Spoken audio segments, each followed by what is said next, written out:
Inaalarma ng lokal na pamahalaan ng Quezon City ang biglang pagtaas ng kaso ng leptospirosis sa lungsod. Ayon sa datos ng Quezon City Epidemiology and Surveillance Division, 43 ang naitalang bagong kaso ng leptospirosis mula July 24 hanggang July 30. Kasunod po yan ng halos isang linggong pag-uulan noong nakaraang buwan. Halos 200 kaso na ang naitala sa lungsod ngayong taon.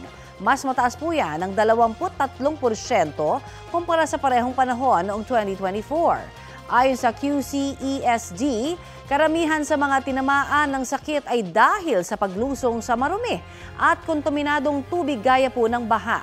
Nananatili namang nakaalerto ang Department of Health na nakapagtala ng mahigit 3,000 kaso ng leptospirosis sa bansa mula January hanggang July 19. Mga kapuso, nakamamatay po ang leptospirosis at hindi ito dapat baliwalain.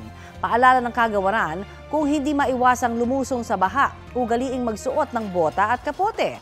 Uminom din po kayo ng prophylaxis na libre namang makukuha sa inyong mga health centers.